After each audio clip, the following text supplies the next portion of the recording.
Hey Leute, willkommen zurück zu einem neuen Infovideo. Heute ein bisschen kürzer und ein bisschen schmackhafter. Schmackhafter warum? Weil es geht vor allem Dingen natürlich um neue Let's Plays, beziehungsweise auch alte Let's Plays und auch um das mittlerweile ein bisschen beliebte Thema, das auf YouTube herumgeht, beziehungsweise vor allem YouTuber betrifft, und zwar die Frage YouTube oder Twitch, oder wenn man es auch formulieren könnte, warum gehen so viele YouTuber nach Twitch über? So. Ja, zu meiner Sache in der Hinsicht ganz kurz. Erst einmal, aktueller Ablaufplan sieht ja demnach so aus, dass gestern das Let's Play zum Metroid, sprich dem Remake von Metroid 2, in diesem Sinne von Metroid Samus Returns, zu Ende gegangen ist. Ja, war schön, war kurz, war knackig, in diesem Sinne gelungene Rückkehr von Samus. Ob es weitere Metroid-Let's Plays gibt, von mir aus sehr gerne. Das natürlich auch anhand eurer Kommentare noch lesen. Jetzt kann man entweder dazu eure Kommentare zu lesen, auch zu beantworten. Die ich letzten paar Wochen ein bisschen verschlafen habe, vor allem das Beantworten. Und ja, ob das nächste Metroid-Let's Play kommt, würde ich sagen ja. Wann sehen wir dann noch, aber vermutlich nicht innerhalb der nächsten Wochen. Aber es wird sicher kommen, spätestens dann bei irgendwelchen Togethers mit Kai oder was auch immer. Oder dann mit Metroid Prime 4 oder wir werden es ja sehen, war. Das Metroid-Universum bietet noch einige Leckerbissen zum Let's Playen. Ja, Leckerbissen ist irgendwie ein interessantes Wort, wa? Gut, dementsprechend, Metroid ging zu Ende. Wir haben jetzt eigentlich aktuell noch ein laufendes Let's Play, das wäre das Fire Emblem Echoes, Shadows of Valencia. Da sind wir noch bei Akt 4 und ja, es wird wohl noch, ich rechne mit 1-2 Wochen, wird es wohl noch dauern, wa? Also wohl noch, ist ja schon cool, spannend und so, und ist auch mal ein bisschen was anderes, deswegen natürlich nichts Schlechtes, aber ich habe es ein bisschen anders geplant und ja, Planung, neues Let's Play. Ab, mal gucken, Montag ist der 30. genau. Am 30. Oktober geht es dann mit einem neuen Let's Play los, das wäre, genau, Super Mario Odyssey, mit dem geht es erstmal los. Ich hatte im Prinzip zwei zur Auswahl. Entweder Super Mario oder halt das Assassin's Creed Origins. Bei Origins, ja, ich nehme jetzt gerade am 26. auf. Also am 26. Oktober nehme ich gerade dieses Infovideo auf. Und ganz ehrlich, der Uploader von Uplay, der ist so, ich weiß auch nicht, ob es nur bei mir so ist, wobei also das Problem hatte ich eigentlich nur bei Unity und jetzt bei Origins auch wieder. Ich sage euch, das ist sacke-lahmarschig. Ich habe ständig Unterbrüche. Eigentlich etwas von, sagen wir jetzt mal, irgendwie so geschätzt 40 GB. Bin ich jetzt seit geschlagenen fast kompletten 2 Tagen am Downloaden. Weil ich einfach immer wieder zwischendurch halt so ein paar Minuten, teilweise sogar wirklich etwa 10, 20, 30 Minuten habe, wo ich einfach nichts runterladen kann, wo es einfach heißt, keine Verbindung zu Uplay-Server möglich. Und ich habe keine Ahnung, ob ich das irgendwie übers Wochenende noch runtergeladen kriege, deswegen Assassin's Creed Origins startet später und Mario Odyssey werde ich am Wochenende aufnehmen, deswegen kommt da dann am Montag der erste Part. Origins kommt dann nach Fire Emblem. Wenn Fire Emblem durch ist, wird Origins kommen. In der Hinsicht haben wir auch da für die nächsten Wochen eigentlich genug Let's Plays am Start, denn gut, Assassin's Creed sind in der Regel nicht so lange Spiele, also da wird es vielleicht ein bisschen früher zu Ende gehen, aber generell denke und hoffe ich, dass wir bis Weihnachten etwa ja, was haben, wo wir da ein bisschen zocken können. Let's Play-mäßig zumindest.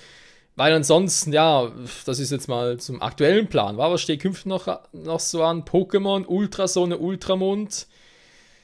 Ich werde es mal privat angucken, Let's Play in demzufolge noch nicht. Wenn mal was in der Richtung kommt, vielleicht wird es ein normales Let's Play, vielleicht wird es ein Nuzlocke Challenge, vielleicht wird es auch gar nichts davon. Ist echt noch ein bisschen schwierig zu beurteilen, weil ja, ist auch erst gerade das Let's Play zu Sonne und Mond vorbei, oder? Und ja, da muss ich ganz ehrlich zugeben, die Lust auf ein weiteres Pokémon Let's Play habe ich momentan ehrlich gesagt nicht.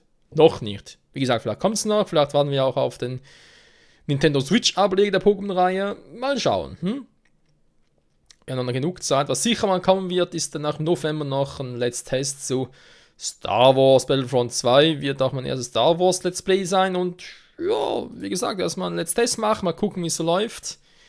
Ob das typische Star Wars-Feeling, was viele vermissen und ja, viele auch heiß zurückerwarten, ob das in Battlefront 2 wieder gegeben ist. Mal gucken, wa? Ansonsten, was sonst noch so los? Ja, Fire Emblem Warriors. Also wenn ich das Let's Playe, dann höchstens den Story-Modus, ohne DLC, ist wirklich nur, was haben Spiele von Beginn weg angehört. Weil, auch das letzte Dynasty Warrior Let's Play, sprich vor allem zu Hyrule Warriors, ist noch nicht so lange her und ich will mich nicht schon wieder in ein Spiel stürzen, was mich dann ein paar Monate beschäftigen würde. Vor allem mit DLCs noch, weil wir haben sowieso Zelda Breath of the Wild, was das DLC noch kommt, innerhalb dieses Winters, sage ich jetzt mal. Und bei Dragon Ball Xenoverse 2 kommt ja offenbar auch noch ein 5. DLC. Das wurde jetzt irgendwie ganz unerwartet angekündigt, mit Story-Modus. Also Story-Content, sag's mal so. Und demzufolge wird dann natürlich auch noch wieder aufgegriffen im Let's Play. Und ist halt alles wieder ein bisschen viel auf einmal. Weil Anfang nächstes Jahr kommt ja auch schon dann Dragon Ball Fighter Seed, ist aber ein neues Let's Play. Ja, wird auch wieder spannend. Also in dem Sinne wieder viel zu tun. Ne? Weil sonst noch so. Oh, Xenoblade Chronicles 2. Ja, leck mich am Arsch, hat er ganz vergessen. Mal gucken. Ich will mich da weder zu einem Ja äußern, noch zu einem Nein. Ich sag da echt mal. Schauen wir mal. In Fragezeichen. Aber ich hab's auf der Liste. Demzufolge. Was ist sonst noch? Mit neuen Spielen glaube ich jetzt eher weniger. Alte Spiele, wo ich gesagt habe, hey, habe ich echt wieder mal Bock drauf. Dass dann gesagt wird, gut, das Finale zu Super Mario Galaxy 2 The Green Star Challenge ist ein anderes Thema, wohlgemerkt. Dann haben wir noch die Kingdom Hearts Reihe, angefangen mit 1.5 und so. Ja, steht auch noch an. Tales of Symphonia, Dawn of a New World. Alter, das ist auch so ein alter Klassiker, schon mal. Also, alter Klassiker. Schon, aber auch so ein altes Projekt, was er schon vor fast schon Jahrhunderten, okay, ein bisschen übertrieben, aber schon vor Jahren angekündigt hatte. Und, aber ich konzentriere mich eigentlich momentan eher ein bisschen auf das Re-Let's Play von The Last Story. Wenn ich ganz ehrlich sein soll, dass auch das spätestens geplant zu Weihnachten, spätestens auf Anfang Neujahr 2018 das Let's Playen werde. Und demzufolge ist, denke ich, dieses Jahr noch gut ausgeschmückt. Besonders da ich ja vorhabe, noch ein drittes Let's Play laufen zu lassen. Aktuell laufen immer 2 Let's Plays parallel. Jetzt das dritte wird allerdings wieder ein Wochenendprojekt sein. Und jetzt kommt die große Überraschung. Natürlich, es wird Anno 1404 Venedig sein, Freunde. Ob es allerdings bereits die zweite Staffel sein wird, also, ja, doch, eigentlich schon, als zweite Staffel natürlich schon, aber ob es wieder ein Endlos-Modus sein wird wie damals bei der ersten Staffel, oder aber ob ich erst eine Kampagne loslege, um die noch zu zocken. Ich glaube, es entscheidet sich immer spontan. Vielleicht in den nächsten paar Tagen, eigentlich ein bisschen Vorrat von Fire Emblem aufnehmen, von Super Mario auch, aber ich werde definitiv dann wieder mit Anno 1404 loslegen und, was soll ich jetzt schon mal sagen, wa? Schon ein großes Versprechen, wa? Guck mal den Kalender an, nächstes Wochenende wäre ja, also diese Woche natürlich noch nicht, ist klar, da will ich Super Mario aufnehmen, dann 4. November, 5. Ist schwierig zu sagen. Also entweder wird es echt am 3. November losgehen, also eben da halt das Wochenende, das 1. November-Wochenende, oder am 2., sprich eine Woche später. Und einen von denen werde ich wieder loslegen mit Anno. Im Idealfall direkt 3 Parts auf einmal, war zum Start, also sprich Freitag ein, Samstag ein, Sonntag ein, danach jeweils am Wochenende. Ja, Anno, die Parts sind sowieso immer so riesig, oder mache immer ein bisschen Überlänge dort. Muss so sein, weil 20 Minuten kriegst du kaum was runter und das kotzt mir sowieso an, wenn ich irgendwie sage, ja, komm mit 2 Folgen auf, über 20 Minuten, nach 40 Minuten so, oh, schon fertig, habe kaum angefangen. Das ist bei Anno so ein Ding, deswegen lieber ein bisschen länger aufnehmen, dafür auch längere Parts. Jo, passt doch. Also entweder 3. oder 10. November geht's dann wieder los mit Anno 1404 Venedig. Oh yes. So, ich denke, ich habe jetzt da genug bezüglich aktuellen, künftigen Let's Plays und so meinen Senf dazu beigetragen und noch auch schmackhaft gemacht. Ich denke mal, da werden die meisten davon natürlich überglücklich sein. Vor allem mit Anno. Und hoffentlich auch mit Assassin's Creed Origins und Super Mario Odyssey und dem Rest, aber schon mal erwähnt, dann für Ende Jahr bzw. Anfang nächstes Jahres. was halt so Dragon Ball, Zelda oder Wii Let's Play betrifft, etc. etc. So, 10 Minuten rum, perfekt. Kommen wir zu einem Thema, das wesentlich kürzer dauern wird, weil ich dazu eigentlich nichts zu sagen habe. Ich wurde einfach mal schon mal gefragt darauf und dachte mir, komm, jetzt so viele andere Let's Player, oder ja, vor allem YouTuber darauf reagieren, muss ich zumindest hier auch mal ganz kurz erwähnen. Die große Frage, YouTube oder Twitch? Erstmal, kannst du mal ganz kurz zusammenfassen, vielleicht ist es ein bisschen zu allgemein zusammengefasst, ich will auch nicht groß ins Detail gehen. Es ist so, dass halt YouTube seine Richtlinien geändert hat, daran ist eigentlich nichts Besonderes, das passiert, ich würde sogar fast sagen monatlich, aber sicher mal jährlich, manchmal sind es halt größere Sprünge, die verändert werden, manchmal kleinere.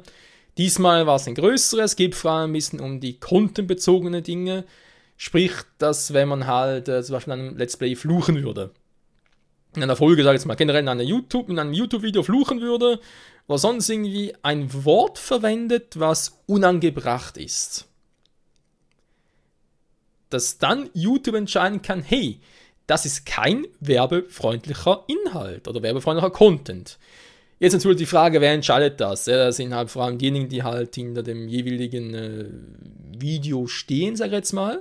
Also stehen, das klingt ein bisschen falsch. Wenn ich zum Beispiel jetzt irgendwie, Beispiel, ich mache ein Let's Play zu einem Mario-Spiel. Passt sowieso ganz gut mit Odyssey. Dann wäre natürlich dann Produzenten, Publisher dahinter steckt natürlich Nintendo und die können dann sagen, hey, nö, der hat da, oder zum Beispiel auch irgendwie, kann ich sagen, ja, der hat irgendwie was Doofes, der hat was Unangebrachtes im Video gesagt oder die Titelbeschreibung gefällt uns nicht. Ist ein bisschen übertrieben, ich meine nur, dass es ungefähr darum geht. Dann sagen sie, nö, das wollen wir nicht und zack, werbungfreundlicher Content, sprich keine Werbung, keine Kohle. Darum geht es im Prinzip, wa? Dass das halt, ja, jetzt mittlerweile so deklarieren, was heißt mittlerweile, ist schon ein bisschen älter, aber es wird halt immer ein bisschen extremer und deutlicher. Und vor allem halt für diejenigen, die von YouTube abhängig sind, sprich, die sich ihr Hobby oder vielleicht sind sie direkt zum Beruf übergegangen, was auch immer, jedenfalls die YouTube zum Beruf gemacht haben, sind natürlich da ein bisschen in der Scheiße. Ja, ich darf sagen.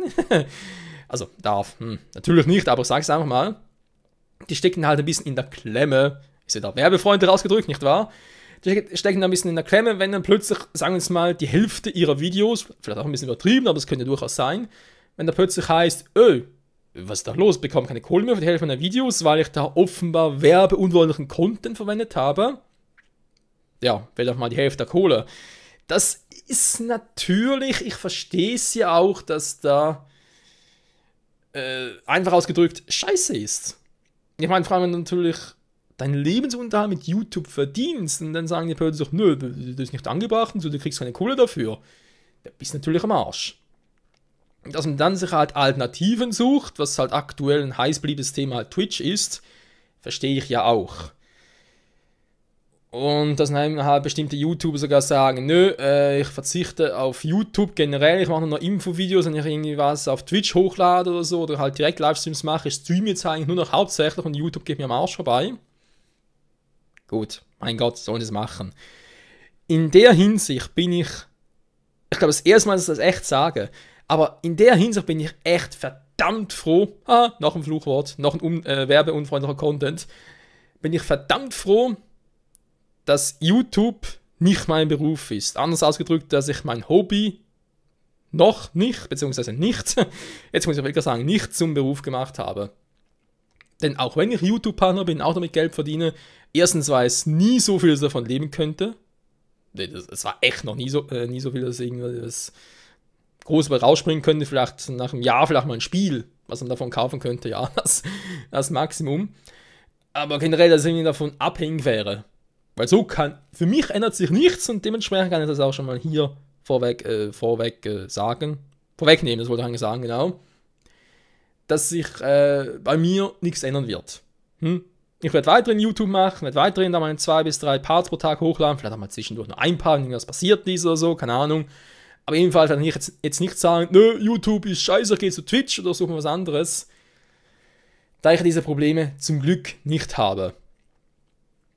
Für alle anderen natürlich ist es scheiße, das verstehe ich. Und je nachdem natürlich, welche Situation man ist, muss man ja auch als Fan, als Zuschauer berücksichtigen und verstehen, aber ja, ist natürlich, ist generell, ich meine, YouTube und so, klar sagt man, oder hat man noch vor 2-3 Jahren, ich glaube, das war ungefähr die Zeit, war so vor 2-3, ich glaube sogar ein bisschen früh, ein bisschen spät, eher so vor 4-5 Jahren, wo man gesagt hat, ja, mit YouTube, da lockt das schnelle Geld. Aber schnelles Geld kann auch flüchtig sein, je nachdem halt, was da passiert. Und ja, man hat da ein bisschen was ändert bei YouTube und oder sonstigen Einnahmequellen. Man könnte dann plötzlich, dass Twitch damit kommt. Was machst du, wenn du weder Twitch noch YouTube machen kannst? Das ist dann die gute Frage. Und eben deswegen bin ich froh, dass ich nicht davon abhängig bin und sonst auch meinen, sage jetzt mal, es klingt doof, ich weiß, aber sag's trotzdem, einen normalen Beruf habe oder einen, hätte doch beinahe gesagt, einen offline-freien Beruf, aber das stimmt ja gar nicht, ich bin ja sowieso Programmierer in der Hinsicht, also vor allem Webentwickler in der Verfassung, dass ich auch noch ein Leben neben YouTube habe. Ich sag's mal so, ein Leben neben YouTube, wobei das haben die meisten. Egal, spielt keine Rolle. Ihr wisst, was damit meinen, Leute. Jedenfalls für mich wird es da nichts ändern. Twitch generell bin ich jetzt, also ich sag's mal so, Twitch bin ich ja eigentlich schon großer Fan davon, also Fan, doch, ich finde es cool und so weiter. Habe ich jetzt in diesem Jahr, in diesem Jahr noch gar keinen Stream gemacht, was also daran liegt, dass ja, das Format Streamen, es gibt ja viele, die sagen, Streamen liegt ihnen näher als Let's Playen, was ich durchaus auch verstehen kann, vor allem natürlich das mit euch zum Beispiel. Das heißt zum Beispiel, es geht nur darum mit euch. Mit den Zuschauern, mit euch halt interaktiv oder direkt halt live zu kommunizieren, live zu zocken. Das ist natürlich schon etwas, was halt für Streamen spricht. Da kannst du noch so lange um den heißen Brei herumreden. Wenn du aber halt so in der Lage bist wie ich, wo du halt von Tag zu Tag schauen musst, wenn du aufnehmen kannst. Meine Aufnahmezeiten sind wirklich sehr, sehr, sehr flexibel. Manchmal morgens, aber meistens mehr schlechte Laune. Öfters abends, manchmal fällt auch mal 1-2 Tage aus und wieder Nachmittag und so. Es ist wirklich sehr, sehr unterschiedlich und da zu streamen oder quasi anzukündigen, hey, heute Abend um 7 Uhr streame ich, zwar schon vorher, und dann um 7 Uhr merke ich, oh Scheiße, es geht gar nicht, da ist das noch reingekommen, man muss das noch machen, etc., etc. Das ist eben doof und deswegen ist Streamen für mich auch weiterhin noch keine Option. Wir müssen schauen. Irgendwann wird es sicher wieder kommen oder wieder mal ein Thema werden. Aber wann und in welcher Form kann ich jetzt zum jetzigen Zeitpunkt leider noch nicht sagen. So, ich denke mal, alles Weitere habe ich jetzt, alle Fragen, die damit im Zusammenhang stehen, habe ich hoffentlich beantwortet. Falls nicht, wie gewohnt, bitte in die Kommentare schreiben, dann werde ich das in den nächsten Tagen durchlesen. Aber jetzt sind wieder 2 Wochen Urlaub. Yeah! Dann, ja, viel aufnehmen, viele Kommentare beantworten, vor allem lesen, dann beantworten, nicht umgekehrt, das wäre ein bisschen doof. Und dann will ich mal sagen, vielen, vielen Dank wieder fürs Zusehen, für eure weitere Treue und ja, Programm nächsten Tag ist klar. Fire Emblem geht weiter, Super Mario beginnt, Assassin's Creed Origins kommt nach Fire Emblem und eben Anno 14.0 für Venedig beginnt entweder am 3. November oder spätestens, also ich sag's mal so, zwischen 3. und 10. November. In dem Zeitraum kam wieder Let's Play Parts zu Anno 1404 Venedig. Die Erschaffung einer weiteren Welt. Ciao zusammen!